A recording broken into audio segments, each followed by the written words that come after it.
Hey guys, what's going on? My name is Nikhil, and welcome to my first review for 2020. This is going to be, I know it's a bit of a late review, and I barely did anything in January. I'm sorry, guys, but this is going to be a review for one of my most anticipated movies of the year, The Last Full Measure. Now, you may be wondering, why now? Why so late? Just because I felt like. Nah, just kidding. I'm sorry, guys. January was I know there wasn't really anything interesting in January apart from this movie, and I don't know why. I just never go around seeing it so early. So yeah, but I saw it yesterday, and I'm gonna talk about it now. So yeah, so let's just jump right to it. So I'm on my I'm on an iPad now, and all reviews will be done using iMovie. So I apologize if the format seems weird, but anyway. For those of you who don't know, I'm back in Australia. I came back last month. It's been almost a month since I'm back. Actually, a month. Yeah, from today, it's been a month. So yeah, and what has happened in a month? Actually, yeah, quite a bit of stuff. And so, without further ado, let's just jump right into it, guys. So for my pre-rating score, I'm gonna give The Last Full Measure and say that it's an okay movie, guys. Yes, The Last Full Measure is an okay movie, guys. Nothing too exciting, nothing super special about this movie. It was fine for what it was. So yeah. All right. Now let's jump right into the plot. The plot of this movie basically revolves around Sebastian Stan's character, who's a dad, and he's got a kid and one kid, and basically, it's a story about William Pittenberg and how they have to honor him after 35 years after his death. I'm pretty sure. I'm sorry, guys. It's weird that I just forgot that movie. I was watching something right after that. Yeah, that's why. But point is, The Last Full Measure tells the story about him, how they have to honor him, and these different people, veterans that were fighting in the war, telling all these different stories. Ed Harris is one. Not Christopher Plummer. Christopher Plummer's the guy's dad. The guy actually died, which is sad. Samuel Jackson's one of the veterans. Who else? There's a lot of other people in this movie. Yeah, there's tons of people. William Hurt's one of the people. It's just crazy how many people are in this movie. Peter Fonda, that's crazy. Uh, the cast is insane. Everyone does a good job. I'll talk about that later. And yeah, apart from that, that's all I'll say. Just honoring the guy, and here we go the different stories, the perspectives of this guy, and yeah. And the movie's like an hour and 50 something minutes long, so it does drag a bit, but we'll talk about that later.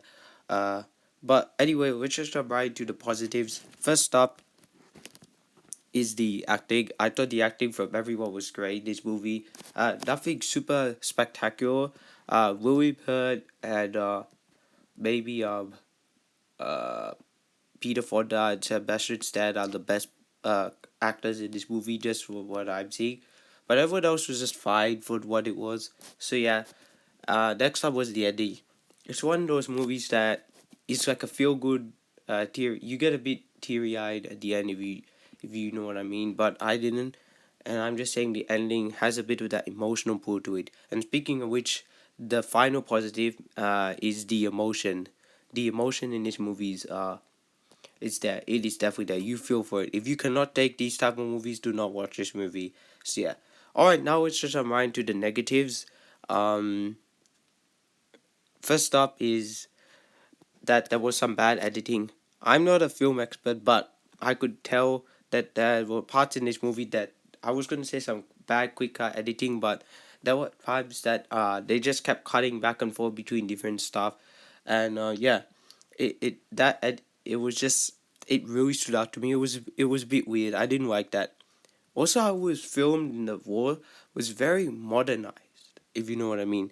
Next up, it was a bit jumpy. Whenever they jump back and forth between two time periods, it didn't really work for me.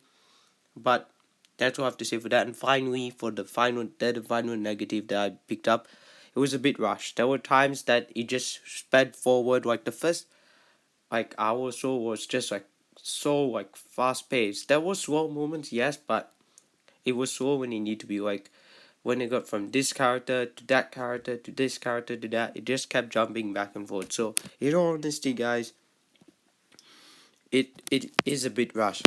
However, it is a little bit disappointing that this movie turned out to be uh like this, because I was expecting a lot from this movie. Like, it actually looked good based on the trailer, but it's a trailer, so what can I say? But point is, the movie was fine, and that's all I have to say.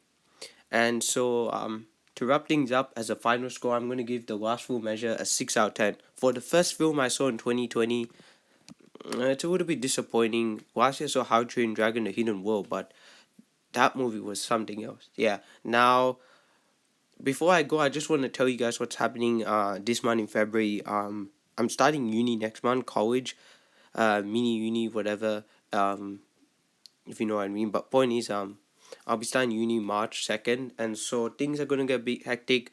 Well, we'll talk about what I'm doing in March later. As for like comic book and DVD videos and all that, I don't know when I'm gonna get my 4K collection complete. There's only like 3 or 4 more titles I need, and apart from that, that's that for that. And for reviews, I will be seeing Sonic the Hedgehog, and I will be seeing the Call of the Wild starring Harrison Ford this month. Um, Richard Jewell, that came out last year, so you guys don't need to worry about that. I also did see 1917, and it was really good. I really, really, really like that movie a lot. And I'm not surprised he got Oscar nominated. And also, for those of you who don't know, the Oscars are happening soon, so yeah, just keeping an eye out for that. But anyway, what do you think of my review?